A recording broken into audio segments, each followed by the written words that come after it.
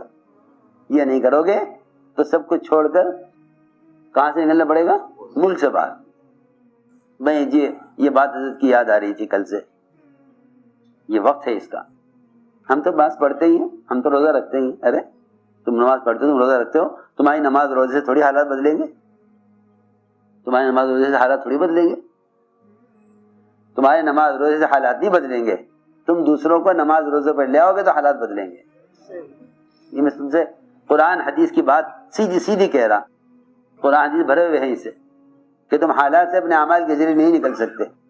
تم حالات سے جب نکلو گے جب دوسروں کو تم غفلت سے نکال لو. اس لیے کہ اگر پیر کے انگوٹھے میں زخم ہے تو یہ نہیں کہا جاتا کہ پیر کا انگوٹھا بیمار ہے. میں نے کہا بھائی فلاں صاحب بیمار ہیں. فلاں صاحب کیوں بھائی؟ فلاں صاحب دیکھو، حالانکہ پیر کا انگوٹھا بیمار ہے، مگر بیماری کی نسبت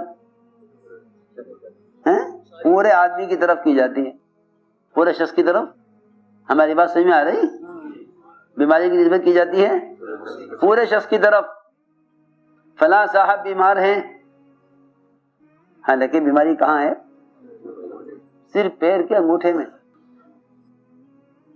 بس حدیث میں فرمایا ساری دنیا بکھرے ہوئے مسلمان ایک جسم کے اعضاء کی طرح ہیں. اگر پوری دنیا کے کسی کونے میں بے دینی ہے تو ساری امت بیمار ہے. اگر بے دینی کسی ایک کونے میں کسی ایک ملک میں ہے تو ساری دنیا میں مسلمانوں کا دین ناقص ہے اور سارے مسلمان بیمار ہیں. یہ نہیں کہا جائے گا کہ فلاں ملک میں لوگ نماز چھوڑ رہے ہیں. ہماری بات ذرا توجہ سے سنو. سارا بدن صحت مند، پیر کے انگوٹھے میں زخم. ڈاکٹر کہتے ہیں اگر انگوٹھا نہ کاٹا گیا فوراً تو یہ بیماری بڑھ جائے گی، پیر کاٹنا پڑ سکتا ہے اور آگے جان کو بھی خطرہ ہو سکتا ہے. کیوں بھائی؟ ایسا ہی ہے نا. وہ پورے بدن کے تحفظ کے لیے پیر کے انگوٹھے کا علاج کرتے ہیں اور ہم یہ سوچ کے چھوڑ دیتے ہیں ارے ہم تو نماز پڑھ رہے، کوئی نہیں پڑھ رہا تو کیا بات ہے، وہ جانے اسے اپنی قبر میں جانا، مجھے اپنی قبر میں جانا. کہ قبر کا تو معاملہ بعد میں ہوگا، پہلے دنیا جو جہنم بنی اس کا کیا کریں؟ ہاں سوچنے کی بات ہے. ایک بے نمازی کے نام سے 40 گھروں تک. آپ کے محلے میں 40 بے نمازی ہیں تو کتنی نوست ہوگی؟ اس لیے کہہ رہا ہوں کہ انفرادی اعمال سے مسئلہ حل نہیں ہوگا. اللہ تعالی مسلمانوں کی مدد سارے باطل کے خلاف اس پر کریں گے کہ تم دوسروں کو ایمان عمل صالحہ پر آمادہ کرو. ورنہ قرآن نے صاف کہہ دیا کہ امت کسی بھی زمانے میں خسارے سے بچ نہیں سکتی جب تک دوسروں کا اعمال پر آمادہ نہ کرے. دوسروں کا اعمال پر آمادہ نہ کرے. اگر چاہو کہ حالات بدلے تو اپنے وطن چھوڑو اور نکلو اللہ کے راستے میں. عمل چھوڑنے والوں کو منکر کے ماحول سے نکالو اور عمل کے ماحول میں لانے کی محنت کرو، کیونکہ اس پر اللہ رب العزت حالات کو بدل دیں گے. کیونکہ اللہ تعالی مدد فوراً لے آتے ہیں ان مسلمانوں کے لیے جو دوسروں کو عمل پر لانے کی کوشش میں لگے رہتے ہیں. اور اگر دوسروں کو عمل پر آمادہ نہیں کرتے تو تم اپنی عبادات کے ذریعے مسئلے کو حل نہیں کرا سکتے. اپنی عبادت کے ذریعے مسئلے کو حل نہیں کرا سکتے. جتنی چاہے اعلیٰ نماز پڑھ لو، جتنا چاہے اعلیٰ ذکر کر لو، حالات تمہارے اعمال سے بدلیں گے نہیں. حالات عمل سے بدلیں گے نہیں جب تک دعوت پر نہیں آؤ گے. یہ اللہ تعالیٰ کا ضابطہ ہے. یہ اللہ تعالیٰ کا ضابطہ ہے. یہ کوئی کہنے کی بات نہیں ہے. قرآن حدیث سے بھرے ہوئے ہیں. اللہ نے قسم کھا کر کہا ہے قرآن میں کہ اگر دوسروں کو اعمال پر آمادہ نہیں کرو گے اور دوسروں کو اللہ کے فرائض پر نہیں لاؤ گے تو تم خسارے سے بچ نہیں سکتے. تم اس چکر میں ہو کہ حکام مان جائیں تو مسلمانوں کا حالات درست ہو جائیں. بس میرے دوستو اس کے لیے عزم کرو، ارادے کرو، اپنے وقت کو فارغ کرو امت کو ایمان اعمال صالحہ پر لانے کے لیے.